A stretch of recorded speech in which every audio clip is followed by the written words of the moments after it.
अस्सलाम वालेकुम, मैं शाहिद हुसैन हूँ। ये government Manik boys secondary school है शांति नगर का इलाका डालमिया में। और यहाँ पर इस ज़मीन के तनाज़ा पर जो है वो एक बड़ा संगीन मसला शुरू हो गया है। कुतुब साहब हमारे साथ मौजूद है, अब्दुर्रहमान साहब मौजूद हैं। सर, आप लोगों ने अदालत से रजू किया, इतना बड़ा मसला है कि एक गवर्नमेंट के स्कूल के ऊपर गवर्नमेंट के जहाँ बच्चे एक अरसे दराज से अदालत में मौक़िफ़ इख्तियार किया गया था कि ज़ेर तालीम थे, अब बिल्डर ने ये ज़मीन किसी और को बेच दी है। तो बुनियादी तौर पर मसला क्या है? अब तो ऐसा लग रहा है जैसे माल गनीमत की तरह लूटा जा रहा है इसको। हाँ बिल्कुल, जैसे कि आपने बोला माल गनीमत की तरह लूटा जा रहा है। जो इनको ऑर्डर एक मौसूल हुआ जिसमें ये कहते जी हमें कोर्ट की तरफ से ये जो है ना ऑर्डर हो गया है, उसमें कहीं ये मेंशन नहीं है कि इसको आप डिमोलिश कर दें, इसको आप मसमार कर दें। इनको हैंड ओवर का था, टेक ओवर का था, ये एजुकेशन डिपार्टमेंट की मिली भगत से सब कुछ हुआ है। एम्यूनिटी प्लाट का स्टेटस कभी चेंज ही नहीं हो सकता। अब ये ज़ाहिर करिए सोसाइटी का प्लाट है, ऐसा हरगिज़ नहीं है। नक्शे में, पुराने नक्शों में 1933-1930 से ये स्कूल कायम है और ये एक अंग्रेज़ों के दौर से लेकर चलता हुआ आ रहा है। और ये एक हिंदू प्रॉपर्टी है जिस पे सिंध हाई कोर्ट ने जो है स्टे भी हमें दे दिया है। स्टे हमने दायर किया हुआ है जिसमें हमारे साथ जमात इस्लामी, हमारे इलाके मकी, हम सब मिलकर इस चीज़ को क़ुव्वत बाजू से रोकने की कोशिश कर रहे हैं। और ये एक बहुत बड़ा माफिया है और आप देख सकते हैं कि ये किसी से छुपा हुआ नहीं है।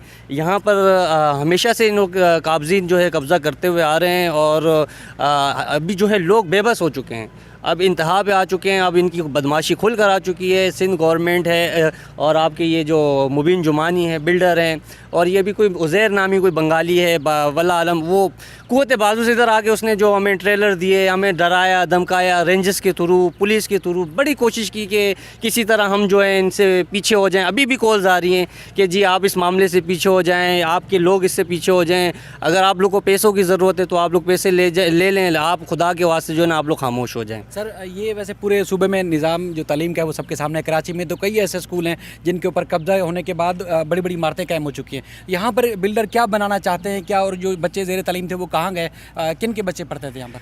जी बिस्मिल्लाहिर्रहमानिर्रहीम। सबसे पहले तो ये जिस तरह अब्दुर्रहमान भाई ने यहाँ पे बात कही कि ये यहाँ पे एक कहते हैं ना कि ये एक वो है प्रॉपर्टी है जो कि गवर्नमेंट की प्रॉपर्टी है और विरसा है ये, यानी कि 1930 से ये चीज़ कायम है। और जितने बच्चे यहाँ पे खड़े हुए हैं और आबादी के सारे बच्चे यहाँ पे पढ़ चुके हैं। यहाँ पे वो एक पूरा प्लाज़ा, जिस तरह आप पीछे देख रहे हैं ये प्लाज़ा बने हुए हैं, इस तरह के यहाँ पे ये प्लाज़ा कायम करना चाहते हैं। लेकिन अजीब बात है कि जो गरीब आबादी जिसको लोग एजुकेशन के ताने देते हैं, वो सारी आबादी एजुकेशन कायम करने के लिए खड़ी है और जो हुकूमती इदारे हैं वो सारे का सारे इसको ख़त्म करने के लिए तड़पे हैं। इसमें इन्होंने सिंध हुकूमत बात की, मैं तो यहाँ के MNA PTI के और MPA जो PTI के मौजूद हैं उनका भी जिक्र करूँगा। वो सिर्फ प्रेस कॉन्फ्रेंस करते हैं और सब चले जाते हैं। जब यहाँ पे रेंजर्स आई और जहाँ पे जो है ये कैफियत हुई कि इस कैफियत के अंदर यहाँ पे रेंजर्स ने हमें थ्रेट किया कि हम जी आपको गोलियाँ मार देंगे, तो हमने कहा हमें गोलियाँ मार दें आप, हम तैयार हैं गोलियाँ खाने के लिए, लेकिन हम इस स्कूल की प्रॉपर्टी को ख़त्म होने को बर्दाश्त नहीं कर सकते। तो ये पूरी आबादी इस स्कूल के पीछे खड़ी है। तभी उस्मान फारूक एडवोकेट साहब ने जो पिटीशन फाइल की है उसके नतीजे के अंदर हमें स्टे ऑर्डर मिला है और हमें यकीन है कि ये स्टे ऑर्डर के नतीजे में फ़ैसला भी हमारे हक़ में आएगा।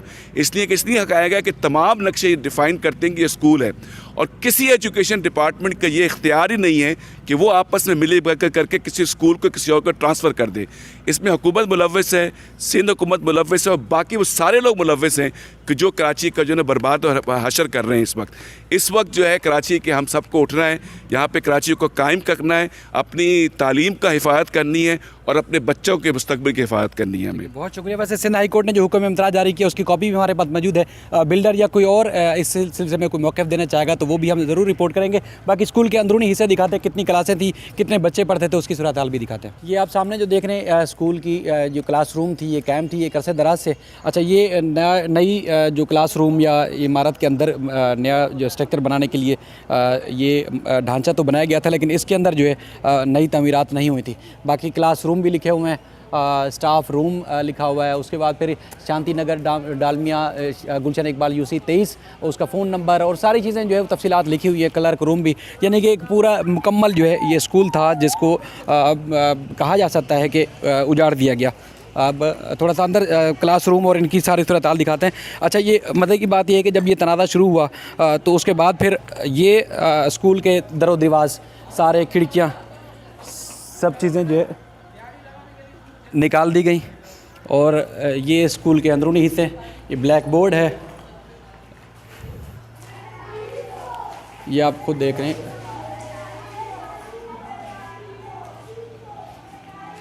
ये ब्लैक बोर्ड है, इसके अंदर डेट भी लिखी हुई है, यानी कि ये एक जो मुझे नज़र आ रहा है उसमें 9/3/2023 यानी कि कल का ये ब्लैक बोर्ड भी है, जिसके अंदर ये इसके ऊपर मार्क की गई है स्टूडेंट की।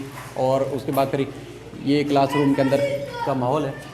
ऊपर आपको स्कूल के मुख्तलिफ हिस्से, गिरे हुए मुख्तलिफ हिस्से या एक समझ लें कि झड़े हुए, लटकते हुए, मुंह चढ़ाते हुए, या उन जो हमारे हुक्मरान हैं उनको शर्म दिलाते हुए, ये स्कूल के वो हिस्से हैं जो आप देख सकते हैं। और ये इलाके के बच्चे हैं जो शायद अगर ये स्कूल कायम रहता तो यहाँ पढ़ते भी, तालीम भी हासिल करते, लेकिन स्कूल चूँकि रहा नहीं है तो ज़ाहिर है अब बच्चे तालीम कहाँ हासिल करेंगे, इसका फ़िल वक्त कुछ नहीं कहा जा सकता। ये दूसरा क्लासरूम है और ज़ाहिर इसकी तज़ीन व आरइश भी हुई होगी। और पूरा स्कूल का एक मॉडल स्ट्रक्चर इसके अंदर मौजूद है। अच्छा, ये स्कूल का बैक साइड वाला एरिया है। यहाँ पर जो है कसीर मंजरा इमारतें कहीं बन चुकी हैं, कहीं बन रही हैं, और ये तकरीबन 4000 स्क्वायर यार्ड का इलाका है, ज़मीन है, जिसके ऊपर कोशिश की जा रही है कि इधर भी बड़ी इमारत उसी तरह जिस तरह उस तरफ बन चुकी है उधर कायम की जाए। ये स्कूल के पीछे की जो बैक साइड वाला एरिया है उसके मनाजिर है।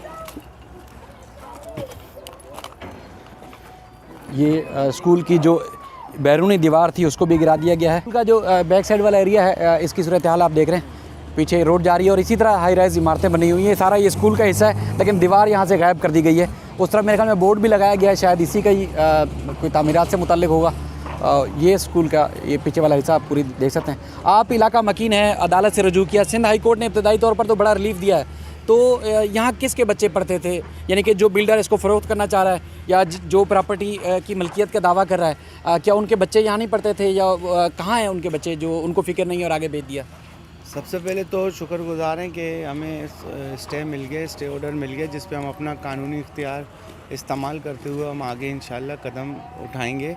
इससे पहले ये था कि जब हम यहाँ आए तो यहाँ पे रात के अंधेरे में एक सामान निकाला जा रहा था, जिस पे हमने फौरी एक्शन लिया। इलाका मकीन हमारे साथ आए, हमने एक यहाँ प्रोटेस्ट किया, एक एहतजाज किया, और यहाँ की इलाकाई पुलिस और रेंजर्स वगैरह सारी आई। इस स्कूल के अंदर जो बच्चे पढ़ते थे वो हमारे बच्चे पढ़ते थे, और हमारे बच्चे क्या पढ़ते थे, हम इस स्कूल से पढ़े हैं, हमारे वालिद इस स्कूल से पढ़े हैं, और हमारे जो लोग अभी बुज़ुर्ग हो गए हैं, जो 60 की उम्र क्रॉस कर चुके हैं, वो इस स्कूल से पढ़े हुए हैं। 86, 82, 70 से 78 की मार्कशीटें लोगों के पास पड़ी हुई हैं, इस स्कूल के सर्टिफिकेट पड़े हुए हैं, दस्तावेज़ात पड़े हुए हैं, जिन्होंने यहाँ से मैट्रिक करा है। और अब हम ये चाहते हैं कि हमारी आने वाली नस्ल भी इसी स्कूल से पढ़े। ये कदीमी स्कूल है डालमिया का, इस स्कूल के नाम से ये रोड की जगह जानी जाती है, मानेक स्कूल के नाम से। और हमारी ये ख्वाहिश है कि ये स्कूल हमारी जब तक हम जिंदा हैं ये स्कूल यहाँ रहे। हमारे मरने के बाद अगर कोई बिल्डर इसको हमारा ही कब्रिस्तान या कुछ बना ले तो एक अलग बात है, लेकिन जब तक हम जिंदा हैं तो हमारी ख्वाहिश है कि ये स्कूल, और हम सिंध गवर्नमेंट से भी ये मुतालबा करते हैं, गुजारिश करते हैं, CM मुराद अली शाह से भी ये करते हैं, और हम वज़ीर आज़म साहब से भी ये दरख्वास्त करते हैं कि हमारी मदद की जाए, हमारा साथ दिया जाए। जिस तरह ये स्कूल चल रहा था इसको इसी तरह चलाने दिया जाए। 8 महीने पहले पाकिस्तान पीपल्स पार्टी सिंध गवर्नमेंट की तरफ से इसकी फंडिंग हुई थी, इसका बजट पास हुआ था। ये देख सकते हैं जो रेनोवेशन हुई है, कलर, खिड़कियाँ, इसका जो फर्नीचर आया, जब इसमें लगा तो एजुकेशन डिपार्टमेंट को ही बिल्डर ने पार्टी बनाकर एक केस फाइल करके और ये अपने हाथ में ये जगह ले ली, और हमें एक ऑर्डर दिखाते हैं कि ये स्कूल हमने ले लिया, ये हमारी प्रॉपर्टी में था। सही है, ये प्रॉपर्टी सिंध गवर्नमेंट की थी, उन्होंने सेल करी, लेकिन स्कूल की जगह सेल नहीं हुई थी, और स्कूल की जगह को कोई भी गवर्नमेंट का इदारा उठा के उसको सेल कर भी नहीं सकता। इख्तियारात किसी एजुकेशन प्लाट जो फलाही मकासद के लिए होता है, कभी उसकी ना तो तब्दील हो सकती है हैसियत और ना ही फ़रोख्त हो सकता है। ये तो अदालती फैसले भी रिकॉर्ड पे मौजूद है। तो आप लोगों ने सूबाई हुकूमत से, महकमा तालीम से रजू नहीं किया कि क्या हो रहा है? ज़ाहिर है ये महकमा तालीम से तो बात करने जाओ तो वो बात ही नहीं करते, टाल मटोल कर देते हैं कि नहीं हमने यूँ नहीं किया, हमने यूँ नहीं किया, था नहीं हमारे पास, और हमने ये वो अलग किस्म की एक मंतक सुनाते हैं जो हमारी समझ से बाहर है। लेकिन सिंध गवर्नमेंट का कहना ये है कि हमने जो बजट पास करवाया था, इससे पहले भी ये बिल्डर आया था इसको तोड़ फोड़ करने के लिए, तो बाकायदा इसका बजट पास हुआ था, स्कूल पे बजट लगा भी है। 2 करोड़ रुपए का बजट इस स्कूल पे लगा और उसी के 4 से 5 महीने बाद दोबारा बिल्डर नहीं है। आप देख रहे हैं आज से 1 हफ़्ता पहले ये दीवारें वगैरह तोड़ना शुरू कर दी, बच्चों के क्लासेस वगैरह तोड़ना शुरू कर दी और अब बच्चों के सालाना पेपर हैं, उनका मुस्तकबिल ख़राब किया जा रहा है। और आगे एक बंगले के अंदर डेस्क लगा दिए और बोल दिया कि ये स्कूल हमने वहाँ शिफ्ट कर दिया, जबकि वो किसी का बंगला है या पता नहीं क्या है, किसी का गेस्ट हाउस है, ज़ाती मलकियत के ऊपर सरकारी स्कूल नहीं होते। ठीक है, वहाँ अंदर जाते हैं, मज़ीद सूरत हाल दिखाते हैं। ये बच्चे यहीं पढ़ते थे आप लोग क्या? ये नहीं पढ़ता था। ठीक है, चलिए यहाँ के जो मकामी होंगे ज़ाहिर वो पढ़ते होंगे। तो अब ये सूरत हाल, बच्चे ये ऊपर खुशी से नहीं चढ़े हुए। अब ये जो बची कुछ इमारत के जो हिस्से हैं ऊपर ढांचे भी जो नज़र आ रहे हैं वो ये है कि बच्चे इसको जो स्ट्रक्चर है उसको तोड़कर सरिया निकाल कर वो फ़रोख्त करने की कोशिश कर रहे हैं। बहरहाल अब इनकी अपनी दिहाड़ी लगी हुई है। कुछ यहाँ बच्चे बता भी रहे थे कि दिहाड़ी लगाने के लिए निकले थे। अब ज़ाहिर है जब हुकूमतें इस तरह का काम करेंगी तो उसके बाद फिर सूरत हाल कुछ इस तरह ही होगी। अब ये इमारत का जो एक बैक साइड वाला एरिया है, यहाँ पर कुछ मशीनरी ने काम भी किया, वो भी नज़र आ रहा है। लेकिन ये मतलब नाकाबिल बयान है कि सूबे की जो गुड गवर्नेंस की जो बातें की जाती हैं, पाकिस्तान को फ़तह करने की जो बातें की जाती हैं, उसका ये एक देखती या एक जीती जागती जो एक मिसाल है। ये स्कूल के दूसरा जो है वो हिस्सा है।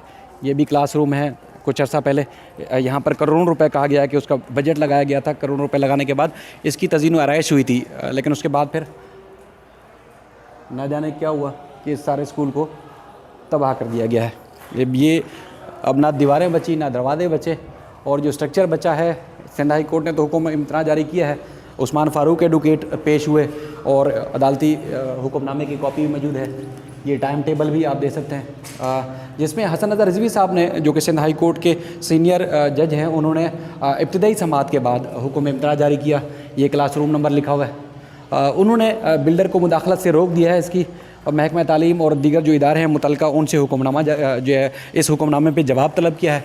अब देखना ये है कि इस इमारत की इसकी जो वो है हैसियत है, वो किस कानून के तहत किस तरह इसकी तब्दीली हुई थी, किस तरह इसके ऊपर जो है वो उसकी हैसियत तब्दील करने के बाद किसी के हवाले कर दी गई। और ज़ाहिर है वो भी एक लीगल फोरम है, अदालती फोरम है, वहाँ से बिल्डर ने हुक्मनामा लिया है। अब अदालत का मज़ीद जो चूँकि ये केस चलेगा हाई कोर्ट में, चूँकि नोटिस हुए हैं इब्तदाई समाअत के बाद ही जो है वो हुक्म इम्तना जारी हुआ है, तो उसके बाद हम कवर करने के लिए हैं। मज़ीद जो इस सिलसिले में ज़ाहिर पेशरफ्त होगी, अब ये ऐसा नहीं है कि इसमें मज़ीद कोई पेशरफ्त ना हो, मज़ीद अपडेट्स ना हो। अब नोटिस आया, बिल्डर का मौक़िफ़ जो अदालत में आएगा, सिंध हुकूमत का जो मौक़िफ़ अदालत में आएगा, वो हम आपके सामने रखते रहेंगे, क्योंकि सूरत हाल काफ़ी आगे जाके गंभीर होगी। इसी तरह कई और भी स्कूल हैं। जब मीडिया पर चूँकि हाईलाइट जब ज़्यादा होता है तो उसके बाद हम देखते हैं कि सूबाई हुकूमत मुतहरिक होती है। आपको याद होगा एक गार्डन के इलाके, बल्कि सोल्जर बाज़ार के इलाके में भी स्कूल पर कब्ज़ा किया जा रहा था। एक सकाफ़ती विरसा करार दिया गया था उस इमारत को, उसको जब मसमार किया गया तो उसके बाद फिर केस भी बनाए गए और उसके बाद फिर सारी कार्रवाई हुई। मीडिया पे चूँकि हाईलाइट नहीं हुआ तो मैं खुद वहाँ अदालत में ये देखने के बाद, सुनने के बाद ये केस रिपोर्ट करने के लिए आया हूँ, ताकि मीडिया का फोकस भी हो और उसके बाद फिर आवाम को, कौम को पता भी चले। और आपको पता है कि जब मीडिया ख़बरें हाईलाइट करता है, मीडिया जब ज़्यादा फोकस करता है तो उसके बाद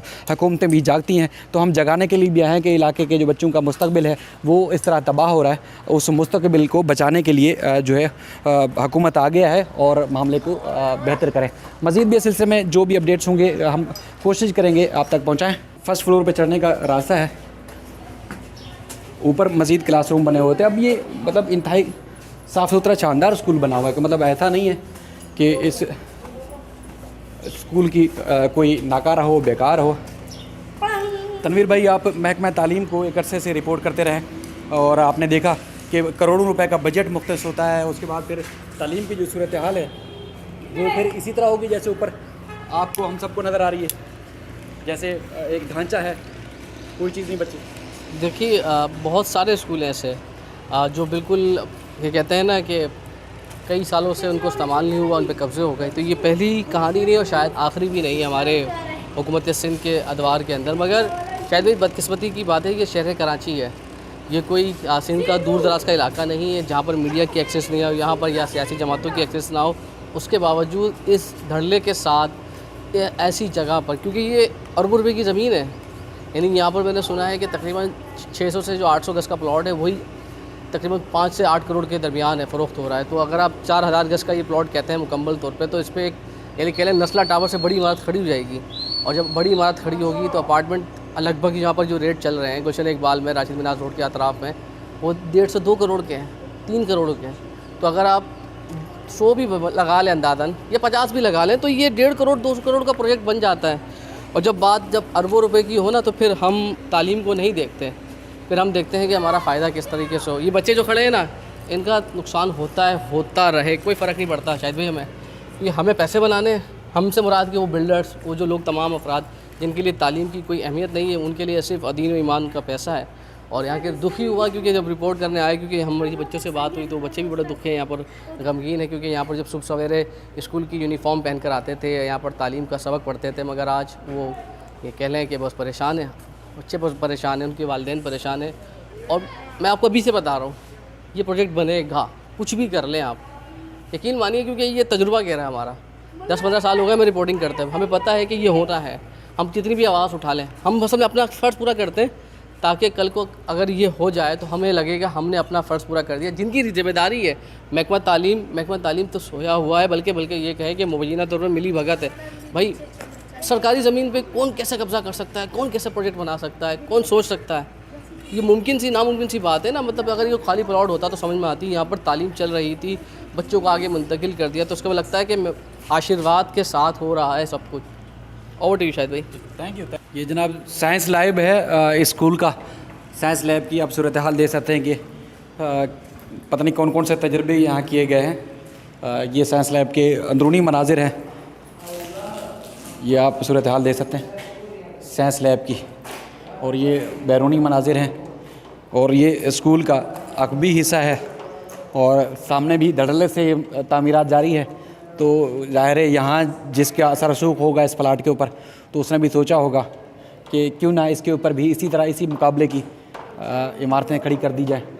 तो ये सामने आपको गुलशन इकबाल, उसके बाद डालमिन मॉल, और उसके बाद फिर ये राशिद मिनहास रोड वाला इलाका नज़र आ रहा है। इसी तरह ये नेशनल स्टेडियम वाला रोड है, और ये जो इलाका है शांति नगर का डालमिया का इलाका है। और ये आप कंप्यूटर साइंस लैब देख रहे हैं स्कूल की, और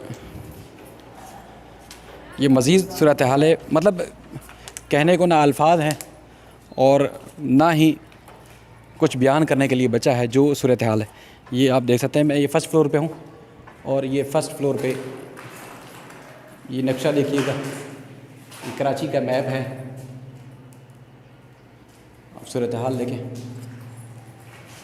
और होता ये है कि फिर हमारे कई मुअज़्ज़िज़ बिल्डर्स ऐसे हैं कि अगर मीडिया पे ख़बर नशर होती है इसी तरह तामीरात से मुतल्लिक कोई भी मामला नशर होता है, तो उस पर फिर वो नोटिस इरसाल कर देते हैं कि टीवी पे ख़बर ना चले। अब हम वही वाली चीज़ है कि भाई रिपोर्ट तो वो करने के लिए आए हैं जो अदालत में चीज़ हुई है और जो यहाँ आवाम के सामने नज़र आ रही है। बाकी फ़ैसला वही अदालतों ने करना है और हुकूमत ने करना है। जैसे तनवीर भाई ने कहा कि हमें खुद एहसास भी है कि यार हमने क्या काम किया था। हमारा जो हमारे हाथ में कलम में कैमरा है, बोलने के लिए अल्फाज हैं, तो हमने अपने मुस्तकबिल को, अपने शहर के, अपने बच्चों को, अपने मुल्क के आवाम के लिए क्या किया था, वो आप तक पहुंचाने के लिए आवाम तक सामने नहीं रखेंगे तो हम कल को क्या जाके मुंह दिखाएंगे। तो बहरहाल ये सूरत हाल है जो आप तक पहुंचाई। उम्मीद करते हैं कि इस पर नोटिस भी लिया जाएगा गवर्नमेंट की जानिब से भी, और अगर किसी की बेध्यानी से, किसी की मिली भगत से अगर कोई ऐसा फ़ैसला हुआ है तो वो यकीनन फ़ैसला वापस लिया जाएगा। और इस स्कूल को दोबारा से ज़ाहिर हुकूमत कहा जाता है कि फ़ंड्स स्कूल के लिए, तालीम के लिए बहुत ज़्यादा लगाती है। तो सुनने में आया है कि वर्ल्ड बैंक और ना जाने कौन कौन से बैंक से सूबाई हुकूमत ने बड़े बड़े फ़ंड भी लिए हैं। यानी कि मुझे कुछ अर्सा पहले किसी ने बताया है कि तकरीबन जो 1 खरब रुपए से ज़ायद जो है फ़ंड्स जो है वो बल्कि कर्ज़ा लिया है सूबाई हुकूमत ने इस तालीम के निज़ाम को बेहतर बनाने के लिए, सूबे की जो तालीमी निज़ाम है उसको बेहतर बनाने के लिए। तो आप ख़ुद अंदाज़ा लगाएं कि खरबों रुपए, अरबों नहीं खरबों, करोड़ों नहीं अरबों नहीं खरबों रुपए जो है वो लगाए गए हैं निज़ाम तालीम के लिए, सूबे के तालीम की बेहतरी के लिए। मुख्तलिफ़ बैंकों से कर्ज़ा लिया गया है, न जाने क्या क्या गिरवी रखा गया होगा। और उसके बाद फिर स्कूलों की सूरत हाल, निज़ाम तालीम की सूरत हाल वो आपके सामने है। ये मुँह चढ़ा रही हैं ये मैं कोई अल्फाज इस्तेमाल कर दूँ, मेरी सहाफ़ती जो है वो ज़बान या एक जो हमारी सहाफ़ती जो तरीक़ाकार है वो मुझे ज़ेब नहीं देता, वरना अल्फाज तो ऐसे ऐसे आ रहे हैं कि सुन के आपके कान पक जाए। इस तरह गुस्सा आ रहा है ये इसकी स्कूल की हालत देख के कि ये है हमारे हुक्मरानों का हाल जो कि 14-15 साल से मुसलसल हुकूमत कर रहे हैं और न जाने क्या चाहते हैं वो आवाम से। मुझे तो ये लगता है कि जिस तरह खरबों रुपए कर्ज़ा लिया गया है तो ऐसा लगता है कि सूबे को तो गिरवी रख दिया गया होगा। सिर्फ तालीम के नाम पर कर्ज़ा लिया गया है तो और कितनी चीज़ें होंगी और क्या क्या चीज़ें होंगी जिसके लिए जो है वो कर्ज़ा लिया गया होगा और उसके बाद फिर उन चीज़ों को गिरवी रखा गया होगा। अब कोई टर्म एंड कंडीशन थोड़ी बताता है और कोई सवाल करे, कोई बात करे तो ऐसा लगता है कि जैसे आपने कोई बादशाहत के ख़िलाफ़ कोई बात कर दी। ये दीवारें गिरा दी गई, 4000 स्क्वायर यार्ड का ये प्लाट है, तो अब सोचें क्या हालत होगी। सारे मैंने एक कोशिश की हिस्से दिखाए आपको। बहरहाल इनकी हिम्मत है जो इलाका मकीनों की उस्मान फ़ारूक एडवोकेट के तवज्जुह से उन्होंने केस दायर किया और उम्मीद करते हैं कि अदालत मेरिट की बुनियाद पर फ़ैसला करेगी। इब्तदाई समाअत के बाद हुक्म इम्तना जारी हुआ है। अब अदालत ने बिल्डर को भी मुदाखलत से रोका है, अदालत ने तमाम कार्रवाई से रोका है। मज़ीद जो भी अपडेट्स होंगी वो हम आपके सामने रखेंगे। अपना ख्याल रखिएगा। अल्लाह हाफ़िज़।